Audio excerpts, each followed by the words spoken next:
Good morning, students, and welcome once again to this online Sunday school class. I hope you are doing well, revising your lessons and doing your assignments. Please do not copy your assignments. Is copying in examinations right or wrong? It is wrong. Many Catholic students appearing for SSC exams are found to copy, especially when the supervisors do not object to it. Even students who have been very honest in their school days copy at SSC exams.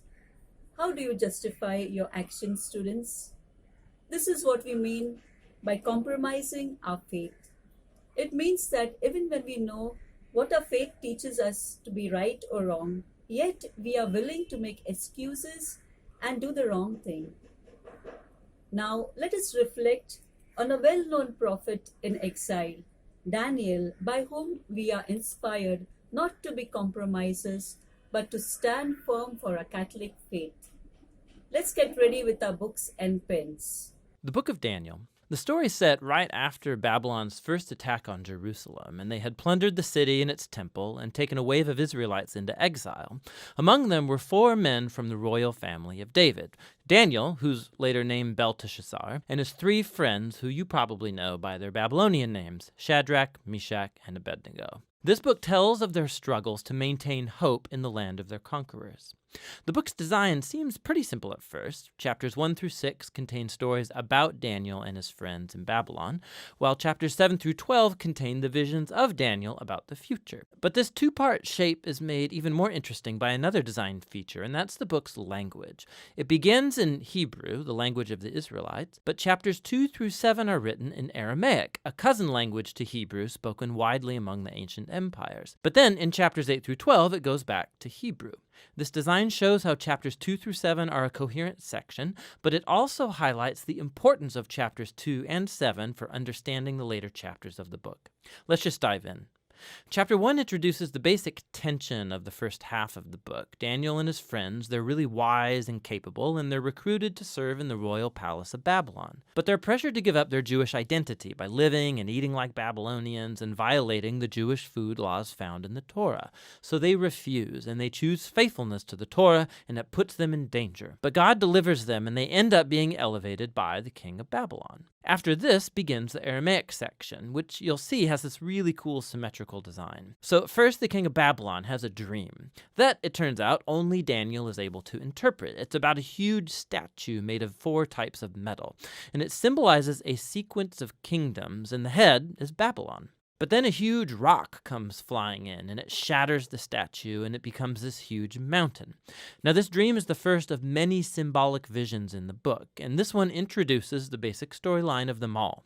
Daniel says that the statue represents a train of human kingdoms following from Babylon, and they will all fill God's world with violence. But one day, God's kingdom will come and will confront and humble the arrogant kingdoms of this world and fill the world with the healing justice of God's reign and rule. After this, chapter 3 tells the famous story of Daniel's 3 friends who refuse to bow down and worship a huge idol statue, which, like the statue in chapter 2, represents the king and his imperial power. And so the friends are persecuted. They're thrown into a fiery furnace, but God delivers them from death, and they're exalted by the king, who now acknowledges their God as the true one. After this come a pair of stories about 2 Babylonian kings, the father, Nebuchadnezzar, and then his son, Belshazzar. They're both filled with pride because of their imperial power. And so, like in chapter 2, God warns them both through dreams and then visions, which, also like chapter 2, only Daniel can interpret. He says that both kings are to humble themselves before God, and both kings arrogantly resist. So Nebuchadnezzar is stricken with madness. He becomes like a beast in the field. But then he humbles himself before God, and his humanity returns to him. He's restored as king. This is in contrast with his son, Belshazzar, who doesn't humble himself before God, and he's assassinated that very night. Now, these 2 stories draw this imagery from Genesis chapters 1 and 2 and Psalm 8, where humans are depicted as the royal image of God. He's given them authority to rule over the beasts of the field and the birds of the air on behalf of God, who is the world's true king. But when human kingdoms forget that, when they rebel and make themselves and their power into a god God, they become less than human, like violent beasts who will face God's justice. Which brings us to chapter 6, the pair of chapter 3. And this time it's Daniel who's being persecuted because he refuses to pray and worship the king as a god. And so, like the friends, he's sentenced to death and he's thrown into a lion's den. But God delivers him from the beasts, and like the friends, the king exalts Daniel and praises his God, which brings us to chapter 7. It's the pair of chapter 2 and the center of the book where all its themes come together. It's another dream, but it's Daniel's this time. And ironically, he can't understand the dream until an angelic messenger explains it to him. He sees a series of 4 beasts, one like a lion, then like a bear, then one like a winged leopard, each of these symbolizing an arrogant kingdom. And last of all is a super beast, identified as a really evil empire, and it has lots of horns, a common symbol for kings in the Old Testament, and there's one specific horn who is an image of an arrogant king who exalts himself above God and persecutes God's people. Now they are symbolized by a figure called the Son of Man, who's an image for both God's covenant people, but also for their king from the line of David. But then all of a sudden, God, who's called the Ancient of Days, comes and he sets up his throne. He destroys the super beast and he exalts the Son of Man on the clouds, where he comes up to sit at God's right hand and share in God's rule over the nations. We can look back now and see how all of these stories in the first half fit together. The 3 stories of faithfulness despite persecution, these are meant to offer hope to God's suffering people among the nations. But they suffer because human kingdoms have rebelled against God and have become beasts. And so these visions encourage patience, that God's people are to wait for him to bring his kingdom and rule over our world and vindicate his suffering people. But it raises the question about when God is going to do that, and that's what these final 3 visions set out to explore. In chapter 8, Daniel has another vision about the final 2 beasts of chapter 7, but this time they're symbolized by a ram, who we're told is an image of the empire of the Medes and Persians, and then by a goat, who's an image of ancient Greece. And out of the goat come a whole bunch of horns, one of which symbolizes the evil king from chapter 7. And we're told more about him, that he will attack Jerusalem and exalt himself above God and defile the temple with idols. However, in the end, he will be destroyed by God, who will exalt his people and his kingdom. Now, by chapter 9, Daniel is very puzzled, especially as to when all of this is going to take place. And so he consults the scroll of the prophet Jeremiah, where God said that Israel's exile would only last 70 years. So for Daniel, the 70 years is almost up. And so he asks God to fulfill his promise soon. But an angel comes and informs him that Israel's sin and rebellion has continued. And so their time of exile and oppression will continue on 7 times longer than Jeremiah envisioned. Daniel is deeply disturbed by this, and he has one final vision. We're shown the same sequence of kingdoms. It's Persia, then Greece, and Alexander the Great, followed by lesser kings, all leading up to this final king of the north, who will invade Jerusalem, set up idols in the temple, and exalt himself above God. But then, all of a sudden, this king comes to ruin. Now, there's been endless debate about what all of these visions refer to. Many see a clear connection to the exploits of the Syrian king Antiochus in the 160s BC. He killed many faithful Jews in Jerusalem and set up idols in the temple. Others think it points forward to the Roman Empire's role in the execution of Jesus and the destruction of Jerusalem and the temple in AD 70. And still others think it will be fulfilled in future events that have yet to happen when Jesus will return. Now the problem is that the symbols and the numbers, they don't quite match any of these views perfectly. But it opens up the possibility that in a sense they are all right. The book of Daniel has been designed to offer hope to all future generations of God's people. It did so in the days of Antiochus' empire, and it has ever since. This is why Jesus could use imagery from Daniel to describe and confront the oppressive leaders he confronted in Jerusalem. This is why John, the visionary who wrote the Revelation, could adapt Daniel's visions and apply them to Rome of his day and also all future oppressive empires. And so the point of Daniel is that all generations of readers can find here a pattern and a promise. It's a pattern that human beings and their kingdoms become violent beasts when they glorify their own power, when they redefine right and wrong, and don't acknowledge God as their true king. But Daniel also holds out a promise that one day God will confront the beast. He will rescue his world and his people by bringing his kingdom over all nations. And so for every generation, this book speaks a message of hope that should motivate faithfulness. And that's what the book of Daniel is all about. Daniel and his friends were given new names in Babylon. The Hebrew names of Daniel was changed to Belteshazzar. Hananiah was changed to Shadrach.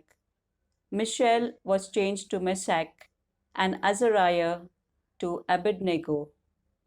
The book of Daniel contains many stories, but we will focus on just three of them. Number one, Babylonian training. Number two, King Nebuchadnezzar's dream about the golden statue. And number three, Daniel thrown in the den of lions, which you are very familiar. So let's go to the Babylonian training. The Babylonians captured Judah and took the most fittest and intelligent young men to be employed in their government service along with the other youth. 4 Judean exiles selected for the 3-year training scheme in Babylon was Daniel and his friends Hananiah, Mishael, and Azariah. They were to be instructed in the language and culture of the Babylonians. King Nebuchadnezzar provided royal food and wine for the young men to eat and drink. Daniel and his friends refused the king's food as was forbidden by God's law and asked for vegetables and water. The official was worried that Daniel and his friends would look thinner than the other men. The official agreed to give Daniel and his friends only vegetables and water for 10 days. After 10 days, Daniel and his friends looked healthier and better than the other men. The official gave Daniel and his friends only vegetables and water for the rest of the time. God helped Daniel and his friends understand and learn, and gave them wisdom and the interpretation of dreams and visions. King Nebuchadnezzar's dream. One night, King Nebuchadnezzar of Babylon had a dream. The king was greatly disturbed, but could not recall its details. He ordered his advisers to tell him the dream and explain its meaning. If they did not satisfy him, then all the royal advisers, along with the newly trained Daniel and his friends, would be executed. This was a hard test for Daniel. But Daniel had great trust in God, who showed him exactly what to say. Daniel asked the king for some time to interpret the dream. After Daniel prayed, God revealed the dream and its meaning to him. The dream showed a statue with 4 sections. The head was gold, the chest was silver, the belly and the thighs were bronze. The legs were made of iron, and the feet were iron mixed with clay. A large rock struck and destroyed the whole statue and became a huge mountain and filled the whole earth. Daniel told King Nebuchadnezzar the dream and interpreted it. The king made Daniel the ruler over Babylon. Daniel's interpretation given to him by God explains that the statue represents a series of kingdoms, each less glorious than the one before, as indicated by the decreasing value of the metals. Daniel identifies Nebuchadnezzar as the head of gold, stating that God had given Nebuchadnezzar much power. The next kingdom to arise will be inferior to Babylon, as will the next. Finally, there will come a 4th kingdom, strong as iron. It will crush and break all the others. Finally, the feet of mixed clay and iron will be a divided kingdom. During the time of this final world empire, the rock will smash them all to bits, a prediction that God will set up a kingdom that will never be destroyed. all previous earthly kingdoms will be brought to an end. So we see the four kingdoms are Babylon, the Medes and Persians, Greece and Rome.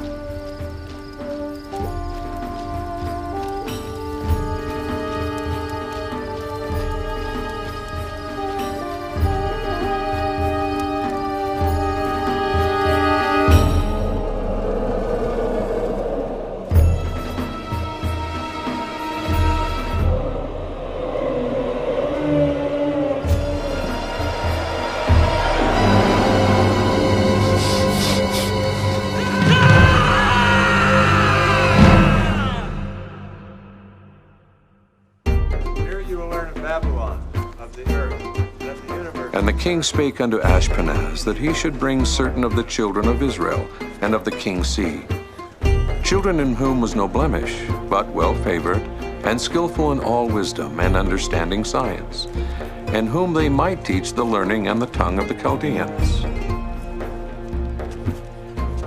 The taller boy in the center. He is Daniel, a Hebrew, whom the king has named Belteshazzar. The feast is prepared.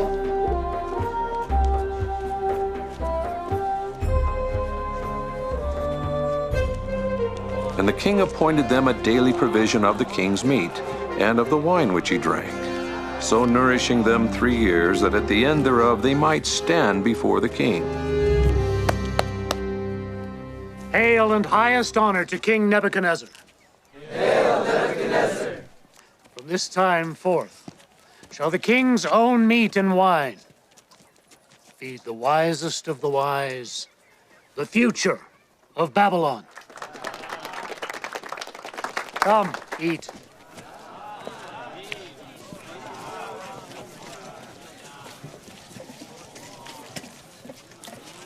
And among them were the children of Judah, whom he had given the names Belteshazzar, Shadrach, Meshach, and Abednego. Belteshazzar, Master? eat, drink. Honor the great King Nebuchadnezzar, the protector of the crown and the provider of your feast. I hail Nebuchadnezzar, and honor his many names, noble Ashpenaz. But I cannot drink of his wine, neither can these, my brethren. Surely any ailment that hath befallen thee so quickly can be cured by the kingdom's purest of wines.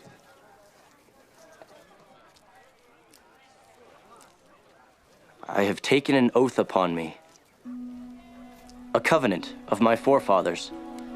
I cannot partake of such meats or wine. Nor can I. Nor I, Lord.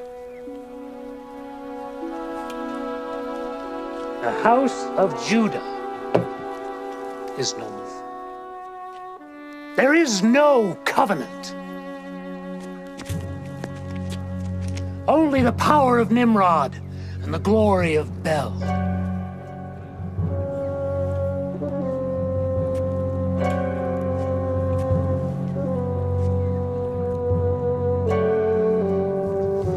Then speak with reason, Belteshazzar.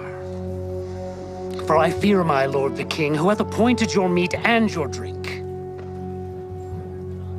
Why should he see your faces in worse liking than the other children? Shall ye make me endanger my head to the king? Master, prove thy servants, I beseech thee, 10 days. And let us eat grains instead of meat, water in place of wine. Let our countenances be looked upon, and the countenance of the children who eat the portion of the king's meat.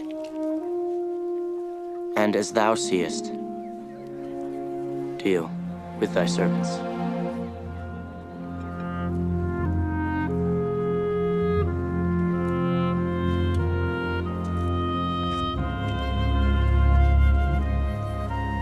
Do as he says. For 10 days.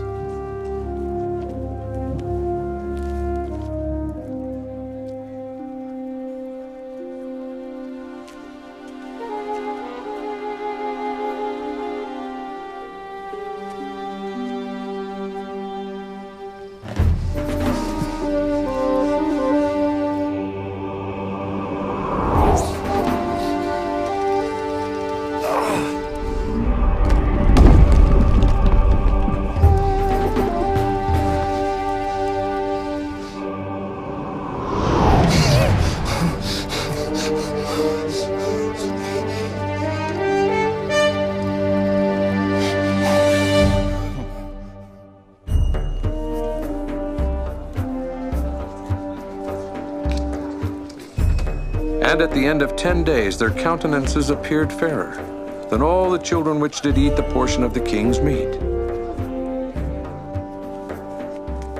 And God gave these 4 children knowledge and skill in all learning and wisdom. And Daniel had understanding in all visions and dreams.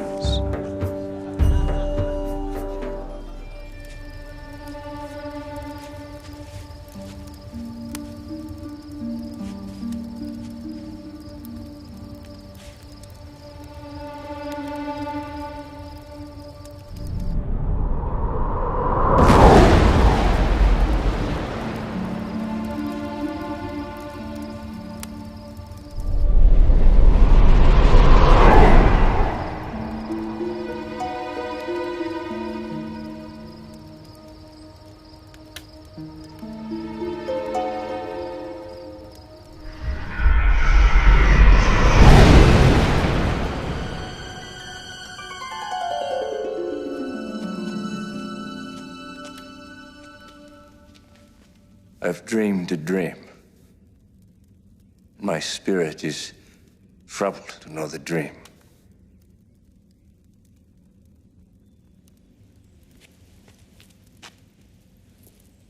O King, live forever. Tell thy servants the dream, and we will show the interpretation. Thing is gone from me! You will not make known unto me the dream, with the interpretation thereof. You shall all be cut in pieces, and your houses shall be made a dunghill.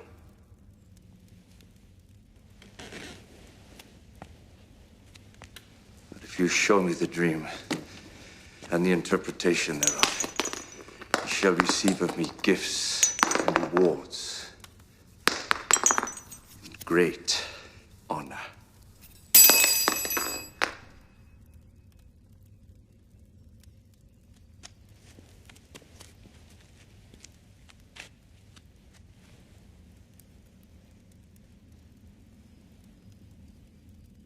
I know, O King, of many waking dreams and fleeting imagery. But only if thou, O noble King, will tell us the dream, can thy faithful servants show the interpretation of it. All of you have prepared lying and corrupt words to speak before me, so that you can gain the time till the thing is gone from me. Tell me the dream, and then I shall know that you can show me the interpretation thereof.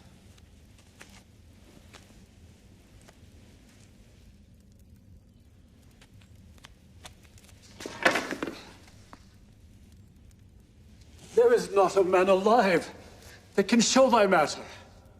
There is no king, lord, or ruler that asks such things of any magician or astrologer or Chaldean. It is a rare thing the king requires, for there is none other that can show the king his dream except the gods.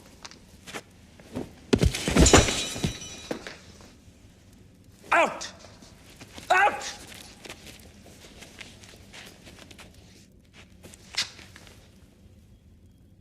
Kill them.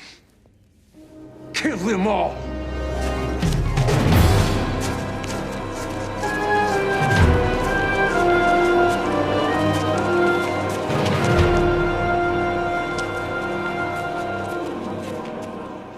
Arioch, what is this decree? What fate awaits the wise of Babylon? Death. Why is the decree so hasty from the king? After all these wars, the blood of Judah, Assyria, and Asia, the largest battle of Babylon rages within the king this very hour. Your life for a dream. A dream which the king will not reveal. A dream? Arioch, wait! This need not be. Bring me before the king. I can know the dream.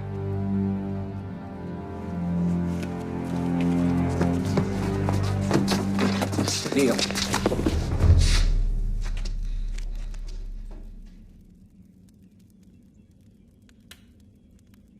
Speak. O king, if thou wilt give me time, I will show thee the dream and the interpretation thereof. My lord, what harm could be done?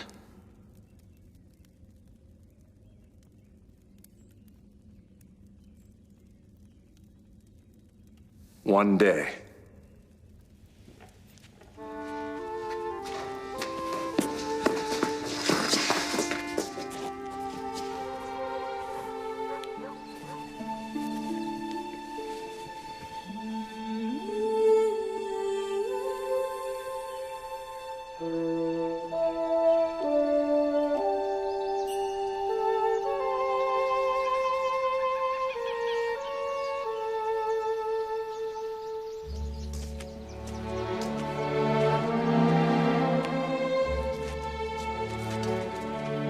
Daniel, may the gods, your God, be with you.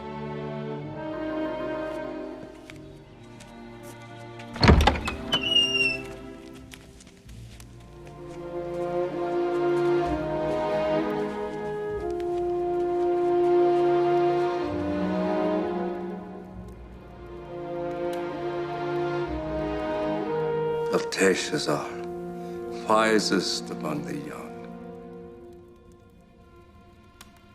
Art thou able to make known unto me the dream which I have seen, and the interpretation thereof? There is a God in heaven that revealeth secrets, and maketh known unto the king Nebuchadnezzar what shall be in the latter days. Thy dream, and the visions of thy head upon thy bed, are these. Thou, O king, sawest and behold a great image. This image, whose brightness is excellent, stood before thee, and the form thereof was terrible. The head was of fine gold, the breasts and arms of silver, the belly and thighs of brass. Now we see the story of Daniel in the den of lions. King Darius was the ruler over Babylon and had appointed several men to help him govern and lead. Daniel, the leader of advisors, was a man who believed in God and followed the Lord's commands. The other men did not like Daniel and did not want him in charge, so they devised a way to get rid of Daniel. These men told King Darius to make a new law in which people could worship and pray to only the king, and if they worshipped or prayed to other gods, they would be thrown into the den of lions. Now Daniel prostrated himself in the direction of the temple of Jerusalem and prayed 3 times a day, and was accused and brought before the king to be thrown into the lion's den. King Darius was sad because he liked Daniel. The king knew he could not change the law, and Daniel was thrown into the lion's den. The king fasted whole night and early morning goes to the entrance of the lion's den to see Daniel. He was overjoyed to see Daniel alive without being hurt by the lions. He then ordered Daniel to be brought out of the den, and his accusers were put there in his place. Then King Darius issued a decree to all his subjects, asking that the God of Daniel be praised and feared.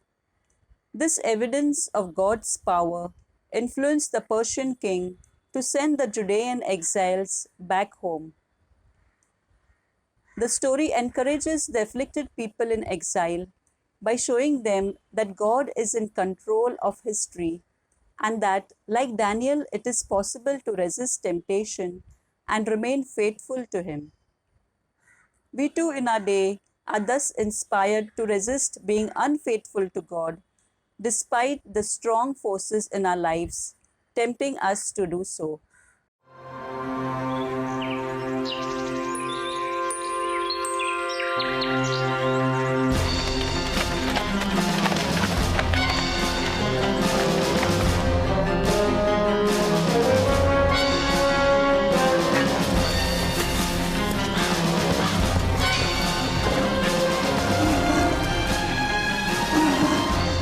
Oh, Daniel!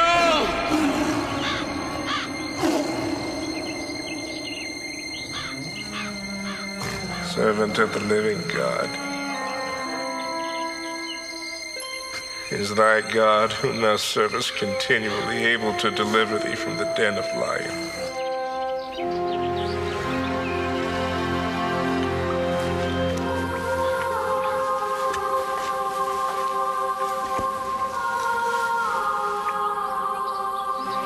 My God hath sent his angel, and hath shut the lions' mouths, that they have not hurt me.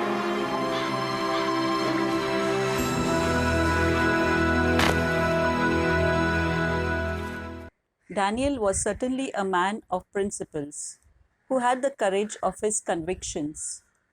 He believed in the covenant Yahweh made with Abraham and Moses and his chosen people of Israel. Therefore, he could never compromise his faith.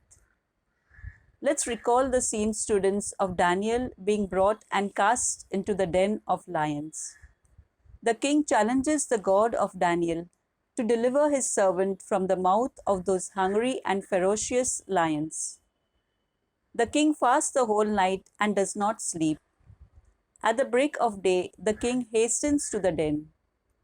Let us close our eyes to listen to the word of God and quieten our hearts and minds. A reading from the book of Daniel, chapter 6, verses 19 to 27. At dawn, the king got up and hurried to the pit. When he got there, he called out anxiously, "Daniel, servant of the living God, was the God you serve so loyally able to save you from the lions?" Daniel answered, "May your majesty live forever. God sent his angel to shut the mouth of the lions so that they would not hurt me. He did this because he knew that I was innocent and because I have not wronged you, your majesty." The king was overjoyed and gave orders for Daniel to be pulled up out of the pit. So they pulled him up and saw that he had not been hurt at all, for he trusted God. Then the king gave orders to arrest all those who had accused Daniel, and he had them thrown together with their wives and children into the pit filled with lions. Before they even reached the bottom of the pit, the lions pounced on them and broke all their bones. Then King Darius wrote to the people of all nations, races, and languages on earth, "Greetings. I command that throughout my empire, everyone should fear and respect Daniel's God. He is a living God, and he will rule forever.